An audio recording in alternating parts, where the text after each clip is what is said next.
Friend, जब ईश्वर देता है तो छप्पर फाड़ के देता है, सबको पता है। देने वाला सिर्फ ऊपर वाला है।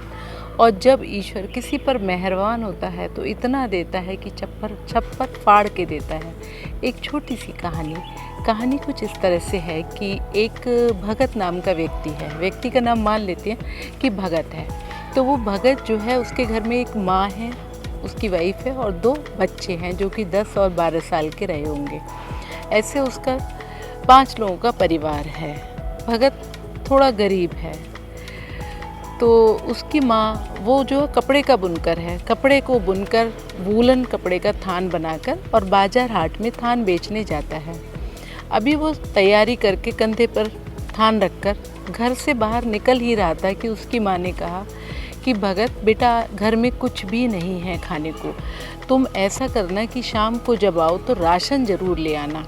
अगर तुम्हारे पास बहुत राशन ना हो पाए, यानी मतलब इतनी पैसे की व्यवस्था ना हो पाए, तो तुम इतना राशन ज़रूर ले आना कि दोनों बच्चे ज़रूर अच्छे से खाना खा लें। हम, तुम और तुम्हारी वाइफ तो चलो भूखे पानी पीकर भी सो जाएंगे, लेकिन इतना इंतजाम ज़रूर कर देना कि दोनों बच्चे भूखे ना रहें। भगत ने बोला, ठीक है माँ, जैसी राम की मर्जी, जो ईश्वर की मर्जी। और वो ईश्वर पर बहुत भरोसा करता था, यानी राम जी पर।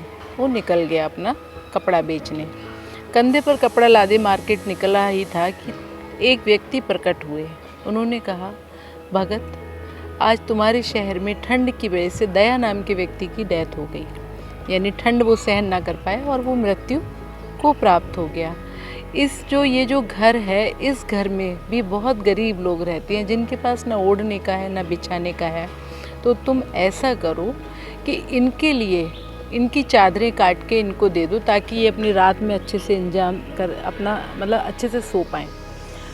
भगत बहुत अच्छा इंसान, दया भाव उसके अंदर जाग गया। वो उनके घर गया और उन्होंने वहाँ घर जाके उनके माँ बाप को, उन बच्चों को चादर काट काट के दे दी, ताकि वो रात को अच्छे से ओढ़ के सो पाएँ।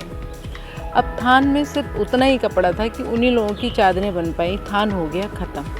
लेकिन यहाँ तो ये भगत ने ये दान किया था उस व्यक्ति के कहने पर, तो भगत को ऐसा कोई गम भी नहीं था। दान हो गया तो हो गया और वो अपना लौट आया।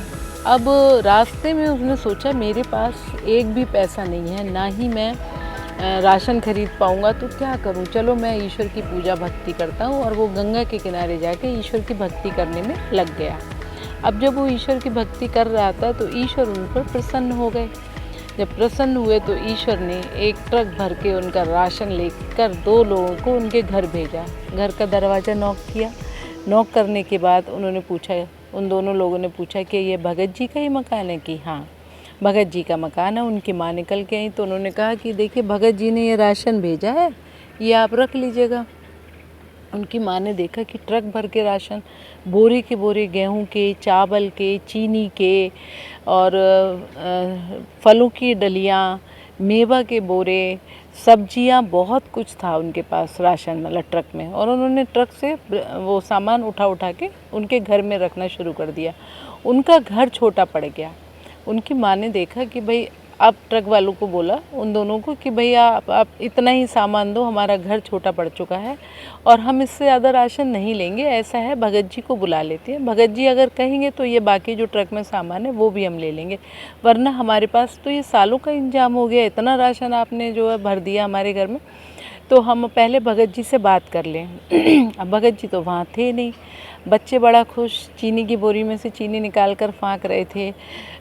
मेवा की डलिया, मेवा की बोरी में से, मतलब मेवा झोली में भर भर कर खा रहे थे। फलों की डलिया में से फल निकाल रहे थे। मतलब बच्चे बड़ा खुश। अब भगत जी की माँ ने भगत जी की वाइफ और दोनों बच्चों को साथ लेकर वो भगत जी को ढूंढने गई। सबको पता था कि भगत जी अगर होंगे तो वो वहाँ होंगे, गंगा के किनारे। वो गंगा जी के किनारे गई। वहाँ भगत जी ध्यान अवस्था में बैठे हुए थे। उन्होंने भगत जी के ध्यान को भंग किया और भगत जी से कहा, क्यों रे, आज इतना राशन भेज दिया? अरे पैसा ज़्यादा आज कमाया तो थोड़ा पैसा बचा लेता। बचत करना भी बहुत ज़रूरी है।